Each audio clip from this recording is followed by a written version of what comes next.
ఒకవేళ భరతునిలో దురాలోచన లేకపోతే, దుష్టుడు లేకపోతే క్షేమంగా నదిని దాటుతాడు, లేకపోతే లేదు అని అర్థం అన్నమాట.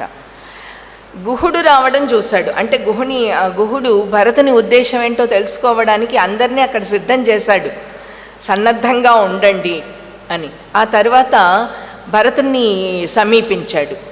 భరతుడిని సమీపిస్తుంటే దూరంగా సుమంత్రుడు చూశాడు, గుహుడు వస్తున్నాడు. ఈయన భరతునితో చెప్పాడు, ఈయన మన అన్నగారికి శ్రీరామచంద్రుడికి, మీ సోదరుడు శ్రీరామచంద్రుడికి చాలా సన్నిహితుడు, స్నేహితుడు, శ్రేయోభిలాషి అన్న సంగతి చెప్తాడు.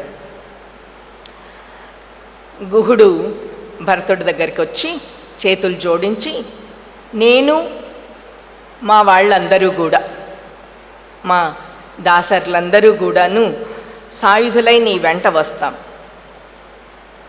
నిన్ను చూస్తే, నీ సైన్యాన్ని చూస్తే నాకెందుకో సందేహం కలుగుతోంది. నువ్వు ఎటువంటి దురాలోచనతో వస్తున్నావో అన్నది నాకు తెలియాలి. ఎటువంటి దురాలోచన లేకపోతే కేవలం రాముని కోసం వెళ్తున్నావా అంటాడు. భరతుడికి పాపం ప్రతి వాళ్ళు పాపం సందేహిస్తున్నారు. భరతుడు అంటాడు, రామస్సహిమే భ్రాత జ్యేష్ఠ పితృసమో మతః తం నివర్తయితుం యామి కాకుత్సం వనవాసినం. రాముడు, ఆ రాఘవుడు నాకు భ్రాత, నాకు సోదరుడు, నా అన్న. జ్యేష్ఠ, నాకంటే పెద్దవాడు. పితృసమః, తండ్రితో సమానమైనటువంటి వాడు. సాధారణంగా శాస్త్ర ప్రకారం కూడాను తండ్రి తర్వాత తండ్రి ఇంట్లో పెద్ద అయినటువంటి పెద్ద కుమారుడు, తండ్రి పెద్ద కుమారుడు పితృ సమానమైనటువంటి వాడు. అటువంటి నా తండ్రిని, నా సోదరుణ్ణి నేను అయోధ్య వైపు మళ్ళించడాని కోసం వనంలో ఉన్నటువంటి కాకుత్సుని అడవి నుంచి తీసుకుని రావడం కోసం వెళ్తున్నానన్నాడు. ఆ మాటలు విని గుహుడు సంతోషించాడు. అంటే ముఖ్యంగా భరతుని ఉద్దేశం తెలుసుకోవడమే గుహుని ఆలోచన. ధన్యస్త్వం నత్వయా తుల్యం పశ్యామ జగతీతలే అయత్నాదాగతం రాజ్యం యత్ త్వం త్యక్తుం ఇహ ఇచ్చసి. సాధారణంగా అకారణంగా ఏదైనా వస్తే దాన్ని యదృచ్ఛగా వచ్చినటువంటిది స్వీకరిస్తారు. అంటే ప్రత్యేకించి కోరిక లేకుండా. నీకు ఈ సాక్షాత్తుగా ఈ రాజ్యం నీకు వచ్చింది, కానీ ధన్యహాత్వం నత్వయా తుల్యం పశ్యామ జగతీతలే. ఎందుకంటే అయత్నాత్ ఆగతం, నీవు ప్రయత్నపూర్వకంగా తెచ్చుకోలేదు, అప్రయత్నంగా వచ్చినటువంటిది ఈ రాజ్యం. భరతుడు తండ్రిని అడగలేదు, తల్లిని అడగలేదు, ఎవరిని అడగకుండానే ఆ రాజ్యం సంప్రాప్తమైంది. అటువంటప్పుడు సాధారణంగా మనం చూస్తున్నాం, మహాభారతం కాలంలో చూస్తే రాజ్యం కోసమే అన్నదమ్ములు దాయాదులు కొట్లాడుకున్నటువంటిది. ఈ రోజుల్లో చూస్తే ఇంకా లేనటువంటి ఎట్లాగైనా ఆస్తులు గుంజుకోవాలి అని కోర్టులకు ఎక్కుతున్నటువంటి రోజులు ఇవి. అటువంటిది భరతుడు తనకు రాజ్యం వచ్చిందని సంతోషించట్లేదు. కాబట్టి నీకంటే ధన్యుడు ఈ ప్రపంచంలో ఇక ఉండడు.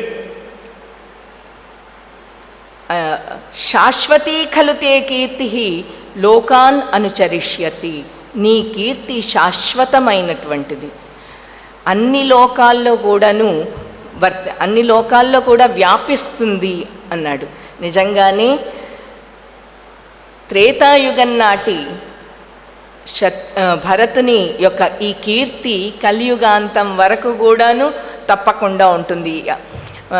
బ్రహ్మదేవుడు వరం ఇచ్చినట్టుగా యావత్ స్థాస్యంతి గిరయః సరితశ్చ మహీతలే తావద్ రామాయణ కథ లోకేషు ప్రచలిష్యతి అన్నాడు. అదేవిధంగా ఎంతకాలం ఈ భూమి ఉన్నంతకాలం, సూర్యచంద్రులు ఉన్నంతకాలం, పర్వతాలు నదులు ఉన్నంతకాలం రామాయణ కథ ఉంటుంది. రామాయణ కథ ఉన్నంతకాలం భరతుని కీర్తి కూడా, రాముని కీర్తి ఎట్లా ఉంటుందో భరతుని కీర్తి కూడా అట్లాగే ఉంటుంది. శాశ్వతీ ఖలు తే కీర్తి అంటున్నాడు. ఇక ఆ తర్వాత ఆ రాత్రి అక్కడనే విశ్రమించమన్నాడు. వాళ్లకు తగినటువంటి ఆతిథ్యాలంతా కూడాను గుహుడు ఏర్పాటు చేశాడు. ఎందుకంటే అంత పెద్ద సైన్యంతో వచ్చాడు. అందుకని వాళ్ళకు కావలసినటువంటి సౌకర్యాలన్నీ కూడాను ఏర్పాటు చేశాడు. భరతుడికి నిద్ర పట్టట్లేదు రాత్రంతా కూడాను. అప్పుడు గుహుడు రాముని గురించి మాట్లాడడం మొదలుపెట్టాడు. రాముడు ఇక్కడ ఇట్లా ఉన్నాడు, అక్కడ ఉన్నాడు, రాముడు ఇక్కడ పడుకున్నాడు, అట్లా పక్క ఏర్పాటు చేశాం, లక్ష్మణునికి కూడా అట్లా పక్క ఏర్పాటు చేస్తే లక్ష్మణుడు పడుకోలేదు.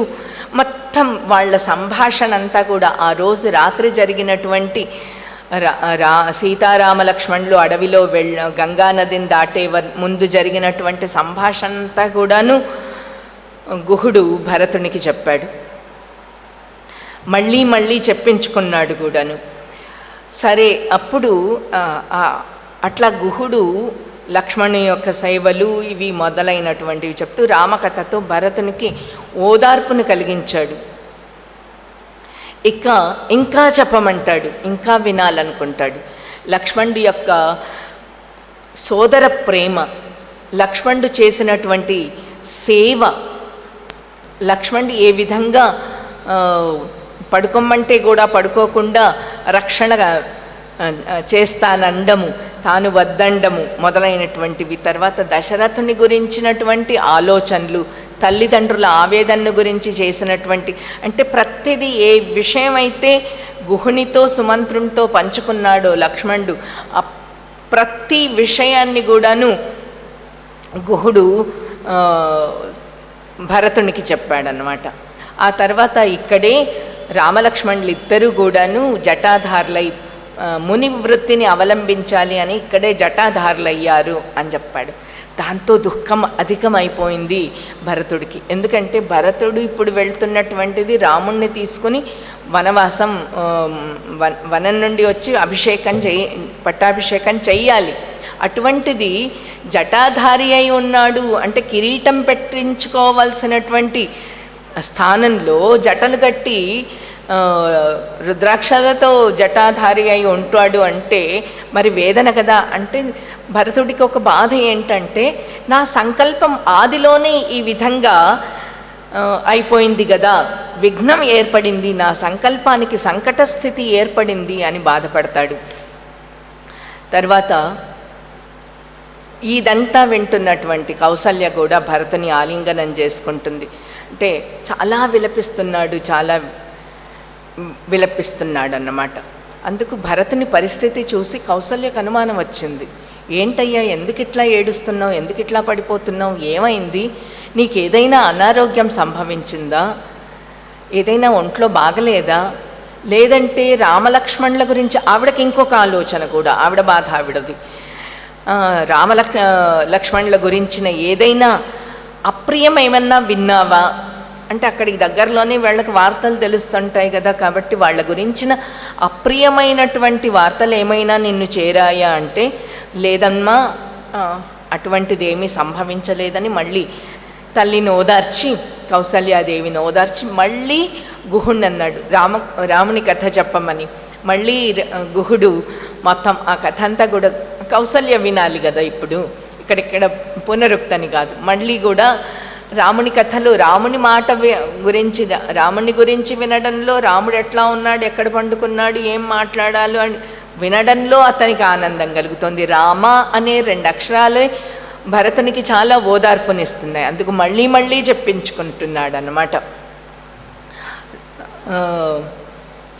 మళ్ళీ అనుకుంటాడు, గుహునితోనే చెప్తాడనమాట. ఇంతవరకు అంటే దశరథుడు మరణించిన దగ్గర నుంచి, రాముడు వనవాసానికి వెళ్ళిపోయాడు, దశరథుడు మరణించాడు, అప్పటి నుండి ఈ కోసల దేశము రాముని యొక్క భుజ పరాక్రమము వల్లనే అభిరక్షితమై ఉంది. రాముడి పరాక్రమం, రాముడు అడవిలో ఉన్నప్పటికీ రాముని పరాక్రమం చేతనే అభిరక్షితమై ఉంది. ఎందుకంటే ఏ సామంతులు, రాజు లేడు, అరాచకమే, ఇంకా రక్షకులు ఎవ్వరు లేరు అని ఏ సామంతులు స్వతంత్రించలేదు. రాజ్యాన్ని ఆక్రమించలేదు. శత్రువులు కూడా ఎవ్వరు, ఇప్పుడు రాజు లేనటువంటి అయోధ్యలో ఎవరైనా రావడానికి పోవడానికి చాలా సుగమంగా ఉంది. ఎక్కడ చూసినా అందరూ వేదనలతో ఉన్నారు, అందరూ తమ తమ విధులను మర్చిపోయి ఉన్నారు, తమ తమ పనులను మర్చిపోయి ఉన్నారు. ఇటువంటి సందర్భంలో ఏ గూఢచారులైనా రావచ్చు, ఇంకొకళ్ళు శత్రువులైనా వేరే వేషం వేసుకొని వేరే వేషధారణతో రావచ్చు, లోపలికి వచ్చి ఎవరినైనా బెదిరించవచ్చు, దూరిపోవచ్చు. ఇటువంటిది ఏమీ సంభవించలేదు అయోధ్యలో. ఇటువంటిది ఏమీ సంభవించలేదు అంటే దానికి కారణం రాముని యొక్క పరాక్రమానికి భీతులై ఉన్నారు. ఇంకా రాముడే రాజ్యాన్ని, కోసల రాజ్యాన్ని రక్షిస్తూ ఉన్నాడు. కాబట్టి నేను అటువంటి రామచంద్రుడే ఇప్పుడు రాజ్యంలో ఉంటే రాజ్యం ఎంత సుభక్షితమవుతుంది. అందుకే నేను అన్నం తీసుకుని వస్తాను, అన్నకు సహాయంగా రాజ్యంలో లక్ష్మణుడు ఉంటాడు, అన్న బదులుగా నేను వనవాసానికి వెళ్తాను, అక్కడ శత్రుఘ్నుడు నాకు సహాయంగా ఉంటాడు, అడవుల్లో నన్ను అనుసరిస్తాడు. ఎట్లయినా సరే నేను అన్నను ఒప్పిస్తాను, లేదంటే నేను కూడా అడవిలోనే ఉండిపోతాను. అయినా అన్న నన్ను ఎందుకు ఉపేక్షించడం, ఇదేమైనా సరి అయినటువంటి పనేనా అనుకుంటాడు భరతుడు. అంటే పరిపరి విధాల ఒక క్షణం ఉన్నట్టు ఇంకో క్షణం ఉండట్లేదు అతని చిత్తం. ఎన్నో రకాలుగా ఆలోచిస్తూనే ఉంది. ఆ విధంగా రాత్రి గడిచిపోయింది. ఇట్లాంటి ఆలోచనలతో, సంభాషణలతో ఆ రాత్రి గడిచిపోయింది.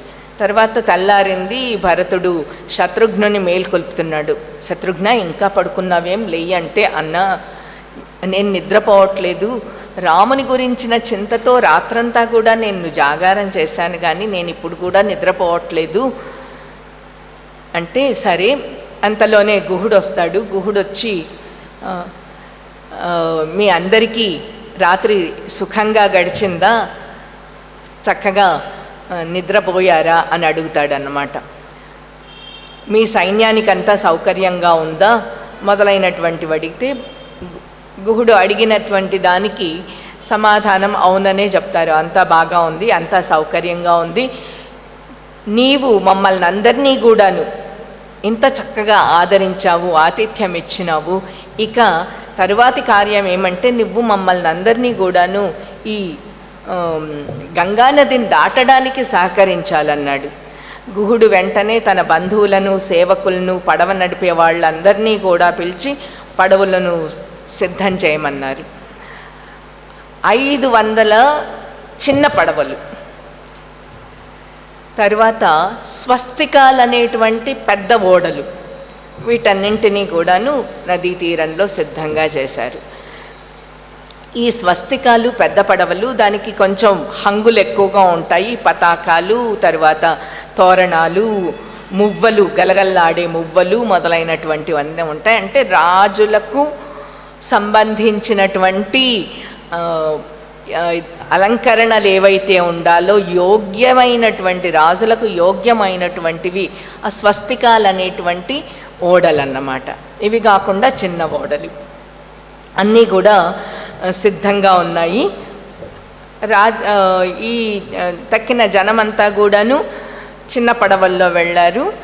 రాజులు, భరతుడు, శత్రుఘ్నుడు, వశిష్ఠాది శ్రేష్ఠులైనటువంటి మహర్షులు, రాణులు మొదలైన ఆమాత్యులు మొదలైనటువంటి వాళ్ళందరూ కూడా స్వస్తికాలు అనే ఓడలను ఎక్కారు. తక్కిన వాళ్ళు చిన్న పడవలు ఎక్కారు. మరికొంతమంది ఏమో చిన్న తెప్పల్లాంటివి ఉన్నాయి, తెప్పల్లోకి కూర్చున్నారు.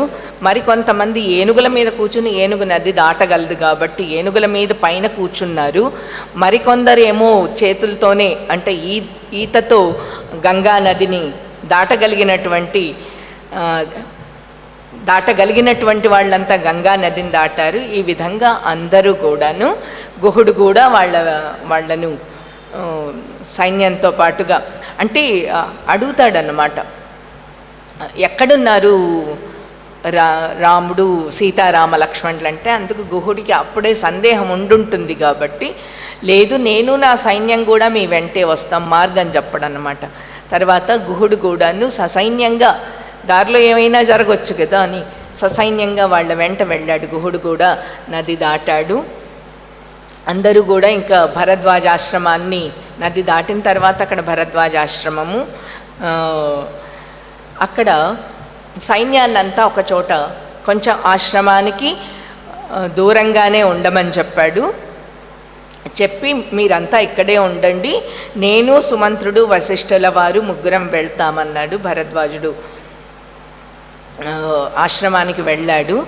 వెళ్ళిన తర్వాత భరద్వాజ మహర్షి వశిష్ఠునికి తగిన విధంగా, ఆయన స్థాయికి తగిన విధంగా ఆతిథ్యం ఇచ్చాడు. వీళ్ళంతా కూడా కాలినడకతో, వీళ్ళు ముగ్గురు కాలినడకతోనే వెళ్ళారు.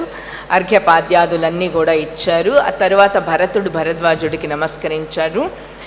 భరతుడు వశిష్ఠుని వెంట వచ్చినందువల్ల దశరథుని కుమారుడు అని తెలుసుకున్నాడని మహర్షి అంటారు. మనం ఇంతకుముందే చెప్పుకున్నట్టుగా భరద్వాజుడు అన్ని భూత భవిష్యత్ వర్తమానాలు తెలిసినటువంటి వాడు. అయినా ఏ విధంగా పరీక్షిస్తాడో చూద్దాం. తర్వాత పరస్పరం కుశల ప్రశ్నలు అయ్యాయి. తర్వాత భరతుని రాకకు కారణం అడిగాడు. నీ విషయంలో, ఆయన మాట్లాడే తీరు, నీ విషయంలో నా మనస్సుకు శాంతి లేదు, అంటే నీవు ఇట్లా సైన్యంతో రావడం అన్నది నాకు సందేహాన్ని కలిగిస్తోంది, అంతే ఒక మాట. ఇక భరతుడికి దుఃఖం ఆపుకోలేకపోయాడు. భూత భవిష్యత్ వర్తమానాలు తెలిసినటువంటి మహాత్ములైనటువంటి మీరే ఈ విధంగా భావిస్తున్నారే, నా వల్ల ఏ దోషము లేదు, నాలో ఎటువంటి దోషం లేదు, నన్ను శంకించవద్దని ప్రార్థిస్తాడు. కేవలం నేను రాముని ప్రసన్నునిగా చేసుకుని ఆ తర్వాత ఆయనను అయోధ్యకు తీసుకువెళ్ళాలి అనేటువంటి సంకల్పంతోనే వెళ్తున్నాను అంటే, అప్పుడు వశిష్ఠుడు భరద్వాజునితో అంటాడు, భరతుడు దోషం లేనటువంటి వాళ్ళు, అతని పట్ల ప్రసన్నుడవు కమ్మంటాడు. భరద్వాజుడు ప్రసన్నుడై చెప్తాడు, నీ మనసులో భావం నాకు తెలుసు, ఎందుకంటే భూత భవిష్యత్ వర్తమానాలు తెలిసినటువంటి వాడు కదా, కానీ దానిలో ఎంత దృఢత్వం ఉంది, నీ సంకల్పము ఎంత దృఢమైనది తెలుసుకోవాలనేటువంటి ఆలోచనతోనే చేశాను, కానీ నిన్ను శంకించి ఈ ప్రశ్న వేయలేదు అని చెప్తాడు. ఆ తర్వాత సీతారాములు చిత్రకూట పర్వతం మీద ఉన్నారన్న విషయాన్ని చెప్పాడు. ఈ రాత్రికి ఇక్కడ విశ్రమించండి, విశ్రమించిన తర్వాత రేపు ఉదయాన్న మీరు వెళ్ళొచ్చు అన్నాడు. తర్వాత భరతుడిని మా ఆతిథ్యాన్ని స్వీకరించమన్నాడు. ఇప్పుడే కదా మీరు మీ ఇక్కడ లభ్యమయ్యేటువంటి ఫలమూలాలతో మాకు ఆతిథ్యాన్ని అందించారు అంటే, లేదు లేదు, నువ్వు అంత దూరంలో ఎందుకు సైన్యాన్ని ఆపివేశావు, సైన్యాన్ని కూడా తీసుకురా అంటే, ఆశ్రమ నియమాలకు భంగం కలగకూడదని సైన్యాన్ని అంత దూరంలో విడిచిపెట్టానంటే అందరినీ రమ్మన్నాడు. మీ అందరికీ కూడాను ఆతిథ్యం ఏర్పాటు చేస్తానన్నాడు. భరద్వాజ మహర్షి అగ్నిగృహానికి వెళ్ళాడు. అక్కడ 3 సార్లు ఆచమనీయం చేసి తర్వాత విశ్వకర్మను త్వష్టను ఆహ్వానించినాడు. వాళ్లకు అక్కడ కావలసినటువంటి ఏర్పాట్లన్నీ కూడా చేయమన్నాడు. విశ్వకర్మ దేవశిల్పి, త్వష్ట కూడా శిల్పి, త్వష్ట నిర్మాణ కార్యక్రమాలు చేసేటువంటి వాడు. వాళ్లను ఆహ్వానించి ప్రార్థించినాడు, తగిన ఏర్పాట్లు చేయమన్నారు. తర్వాత ఇంద్రుడు, వరుణుడు, కుబేరుడు వీళ్లను పిలిపించాడు. వీళ్లను కూడాను మీ స్వాధీనంలో ఉన్నటువంటి, మీ అధీనంలో ఉన్నటువంటి మీ సేవకుల ద్వారా ఇక్కడ కావలసినటువంటి ఏర్పాట్లను చూసేలాగా చేయమన్నాడు. తర్వాత నదులను ఆహ్వానించినాడు, అప్సరసలను ఆహ్వానించినాడు, గంధర్వులను ఆహ్వానించినాడు, చంద్రుణ్ణి ప్రార్థించినాడు. వాళ్ళందరూ కూడాను ఇహమే భగవన్ సోమో విధత్తాం అన్నముత్తమం భక్ష్యం భోజ్యం చ చోష్యం చ లేహ్యం చ వివిధం బహు అని ప్రార్థించినాడు. వీళ్ళందరికీ కూడాను భక్ష్య భోజ్య లేహ్య చోష్యాలు అంటే ఆహారంలో మనం తీసుకునేటువంటి వివిధ రకాలైనటువంటి భోజ్య పదార్థాలు, భక్ష్యం మధుర పదార్థాలు, భోజ్యం తినదగినటువంటి రసించి తినదగినటువంటి ఆహార్యాలు, చోష్యం అంటే కాస్త ద్రవరూపంలో ఉన్నటువంటి ఆహార పదార్థాలు, లేహ్యం ఆవకాయలు లాంటివి నంజుడు పదార్థాలు, ఇవన్నీ ఏర్పాటు చేయమన్నాడు. ఇంకా రకరకాలైనటువంటి పానీయాలు ఏర్పాటు చేయమన్నాడు. తర్వాత చాలా విస్తృతమైనటువంటి స్థలంలో 4 గదులున్నటువంటి ఇళ్ళు ఏర్పాటయ్యాయి. ఒక్కొక్కటి లెక్కన అందరికీ కూడా ఇళ్ళు తయారైపోయినాయి. అక్కడే అశ్వశాలలు, గజశాలలు, వాటిని చూసుకోవడానికి తగినటువంటి పరివారము వాళ్ళంతా వచ్చారు. ఇంకా లోపల శయ్యాగృహాలకు రత్నకంబళాలు ఇవన్నీ కూడా సిద్ధమయ్యాయి. అక్కడే ఉద్యానాలు, పెద్ద పెద్ద వృక్షాలు, పళ్ళతో పూలతో కూడినటువంటి వృక్షాలన్నీ ఉన్నాయి. అదొక నిజానికి చెప్పాలంటే అదొక అందమైన నగరంలాగా, పెద్ద నగరము, నగరం సమీపంలోని నగర ఉపవనాల్లో అంటారు. ఆ ఉపవనాల్లాంటి ఉద్యానాలు అన్నీ కూడా సమృద్ధిగా పెద్దగా ఏర్పడిపోయింది. అందరూ మహారాణులు కూడాను అందరూ కూడా అందులోకి గృహాల్లోకి ప్రవేశించారు. చక్కటి మంచి భోజనం అందరికీ ఏర్పాటు చేయబడింది. ఆ విధంగా అందరూ సుఖంగా మంచిగా కడుపు నిండా తిని కళ్ళ నిండా నిద్రపోయారు. తర్వాత తెల్లారింది. తెల్లారంగానే అవన్నీ అదృశ్యమైపోయాయి అన్నమాట. ఇంకా వాటి అవసరం లేదు. అవన్నీ కూడా భరద్వాజుడు తన యొక్క తపశ్శక్తితో సృష్టించినటువంటిది. దేవతల్ని పిలిచడం, చంద్రుణ్ణి ప్రార్థించడం, దేవశిల్పుల్ని ఆహ్వానించడం, ఇవన్నీ కూడా భరద్వాజుని యొక్క తపశ్శక్తి యొక్క మహిమ. ఏఐ జనరేషన్లు కాదన్నమాట. ఇవన్నీ కూడాను సాక్షాత్తుగా స్వయంగా వాళ్ళు అనుభవించినటువంటివి. ఇటువంటి సౌకర్యాలన్నీ కూడా తర్వాత పొద్దున వాటి అవసరం లేదు కాబట్టి అవన్నీ కూడా అదృశ్యమైపోయినాయి. మరుసటి రోజు ఇక ప్రయాణం కావాలి. కౌసల్య భరద్వాజుడికి నమస్కారం చేస్తే ఈమెను పరిచయం చేయమన్నాడు. నిజానికి పరిచయం అవసరం లేదు కదా, కానీ రామమాతగా పరిచయం చేస్తాడు.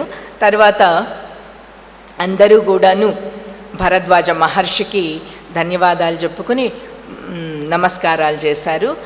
భరద్వాజుడు చిత్రకూటానికి మార్గం చెప్పాడు. ఇంకా అందరూ అందమైనటువంటి, ప్రశాంతమైనటువంటి, పవిత్రమైనటువంటి, ఎందుకు అందమైన అంటే నానా రకాల చెట్లతో, పెద్ద పెద్ద చెట్లతో ఉంది. తర్వాత ప్రశాంతంగా అంటే అక్కడ క్రూర మృగాలు లేవు. పవిత్రము ఎందుకంటే అక్కడ చాలామంది మహర్షులు తపస్సు చేసి, వేల సంవత్సరాలు తపస్సు చేసి సిద్ధి పొందినటువంటి ప్రాంతం కాబట్టి ఆ చిత్రకూటం అంతా చాలా అందంగా, ఆహ్లాదకరంగా చాలా బాగుంది. ఇంకా చిత్రకూటాన్ని చేరుకున్నారు. భరద్వాజుడు నిర్దేశించినటువంటి మార్గాన్ని అనుసరించి చిత్రకూటాన్ని చేరుకున్నాడు. అక్కడ భరతుడు సైన్యాన్ని ముందుకు కదలవద్దన్నాడు. ఎందుకంటే ప్రశాంతతకు భంగం కలిగిస్తుందని భరద్వాజ ఆశ్రమం దగ్గర కూడాను అదే ఆజ్ఞనిచ్చాడు. ఇక్కడ కూడా చిత్రకూటంలో కూడాను తపస్సులు చేసుకునే వాళ్ళు ఉన్నటువంటి స్థలం కాబట్టి ముందుకు వెళ్ళొద్దు అన్నారు. తాను, సుమంత్రుడు, వశిష్ఠుడు అక్కడికి వెళ్ళొస్తామన్నారు. అందరూ అక్కడ ఆగిపోయినారు. ఇక్కడ తరువాతి సర్గల్లో, 2 సర్గల్లో సీతారాములిద్దరూ కూడా ఆ వనవాసాన్ని ఏ విధంగా ఆనందంగా గడుపుతున్నారు, అనుభవిస్తున్నారు. వనవాస సౌఖ్యాన్ని వనవాస క్లేశాన్ని అనుభవించట్లేదు, వనవాస సౌఖ్యాన్ని అనుభవిస్తున్నారు. వాళ్ళిద్దరూ కూడాను చాలా సంతోషంగా తిరుగుతున్నారు. ఆ చెట్ల కిందికి వెళ్తారు, పూల వాసనలు చూస్తున్నారు, ఒకళ్ళొకళ్ళు అక్కడ ఉన్నటువంటి ప్రదేశాల్లో అంతా సంచరిస్తున్నారు, చాలా ప్రేమగా కబుర్లు చెప్పుకుంటున్నారు. తర్వాత మన పూర్వులు వానప్రస్థాశ్రమం అని చెప్పారు. బహుశా ఇట్లాగే ఉంటుంది కదా వానప్రస్థాశ్రమము. ఇది మోక్ష సాధనకు ఒక మార్గం, మోక్షానికి ఒక సాధన మార్గము అని సీతతో అంటారు. ఆ విధంగా వాళ్ళు చాలా ఆనందంగా అక్కడ సంచరిస్తూ పళ్ళ చెట్లు పూల చెట్ల కింద సంచరిస్తూ ఆనందంగా గడుపుతున్నారు. ఆ మధురమైన ఫలాలను చూస్తూ ఆ దివ్యమైనటువంటి పూల సౌగంధాన్ని ఆఘ్రాణిస్తూ ఆస్వాదిస్తూ ఆనందిస్తూ అట్లా తిరుగుతున్నాడు. ఆ తర్వాత ఇద్దరు కలిసి గంగా నదికి వెళ్దామన్నారు. గంగా నది దగ్గరికి వెళ్ళేసరికి తీరమంతా కూడా మంచి పెద్ద పెద్ద చెట్లున్నాయి. అక్కడంతా కూడా గంగలో ఆ ఆకులు రాలినటువంటి ప్రదేశాలున్నాయి, గుబురుగా ఉన్నటువంటి చెట్లున్నాయి. ఇవన్నీ కూడా చూస్తున్నాడు. వాళ్ళు చూస్తూ ఇక్కడ అప్పటికే స్నాన నియమాన్ని అంటే తపస్సులు ఆయా త్రికాలాల్లో సంధ్యను ఆచరించాల్సినటువంటి వాళ్ళందరూ కూడా వాళ్ళు స్నానాలు చేసుకుంటున్నారు. ఇక ఎటువంటి భయము లేకుండా తిరిగేటువంటి జంతువులు అక్కడ నదీ తీరంలో ఉంటున్నాయి. మనం కూడా ఈ గంగ పాపహారి, పాపాలన్నింటినీ ప్రక్షాళనం చేస్తుంది, మనం కూడా స్నానం చేద్దామంటాడు. అంటే సీతమ్మ వారు సిగ్గుపడుతుందన్నమాట. ఎందుకు సిగ్గు? ఇది సరయూ లాంటిదే, మనం సరయూలో ఎట్లాగా వెళ్తామో సరయూ నదికి వెళ్ళినట్టే కదా ఈ గంగ కూడాను. గంగా పాపహారిని మనం స్నానం చేద్దామంటారు. అక్కడ నదీ స్నానం ముగించుకుని వాళ్ళిద్దరూ మళ్ళీ చిత్రకూటాన్ని చేరుకుంటారు. ఆ పర్వతం దగ్గరికి వచ్చేసరికి ఎక్కడో ఏదో కదలికలు వినిపించాయి. అంటే ఎంత పరిశీలనా శక్తి ఉంటేనే ఎంతో దూరంలో ఉన్నటువంటి విషయాలు తెలుసుకుంటున్నారు. ఎక్కడో దూరంలో దుమ్ము కనిపిస్తోంది, దుమ్ము పైకి లేస్తోందన్నమాట.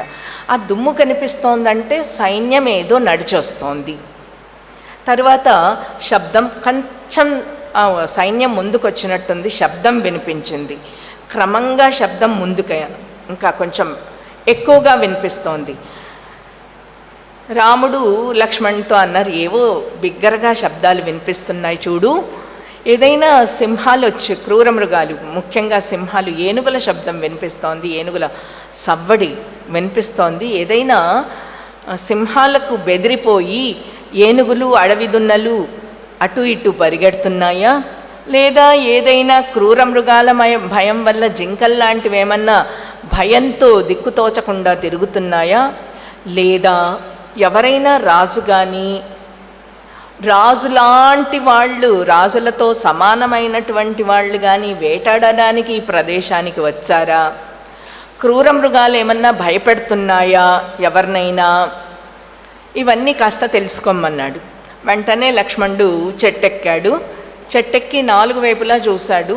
చూస్తే ఉత్తర దిక్కులో రథాలు, గుర్రాలు, ఏనుగులు, పెద్ద సైన్యం కనిపించింది. విషయం చెప్పాడు, ఏదో రాజు సైన్యంతో పాటు వస్తున్నాడు అన్న సంగతి. ఎందుకంటే వాళ్ళు ఎవరో తెలియదు ముందుగా ఎందుకంటే పొగ వచ్చేదాన్ని బట్టి వీళ్ళు చిత్రకూటానికి వెళ్ళినప్పుడు, సీతారామ లక్ష్మణులు చిత్రకూటానికి వెళ్ళినప్పుడు అగ్ని గృహం నుండి వచ్చేటువంటి పొగను బట్టి దగ్గరలోనే ఉంది, అట్లాగే వాల్మీకి ఆశ్రమం కూడా దగ్గరలోనే ఉందని తెలుసుకున్నారు. అంతే, వెంటనే అగ్నులను ఆర్పేసేయి, దగ్గరలో ఇంకేదైనా అగ్నులు ఉంటే కూడా ఆర్పేసేయమన్నాడు. తర్వాత సీతమ్మ వారిని గుహలోకి వెళ్ళిపోమ్మన్నాడు అన్నమాట. ఎందుకంటే సీతకు రక్షణ కావాలి.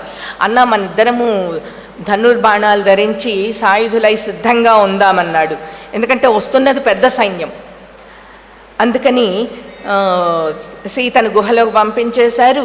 పంపించి బాణాలు అవి తీసుకోమన్నాడు.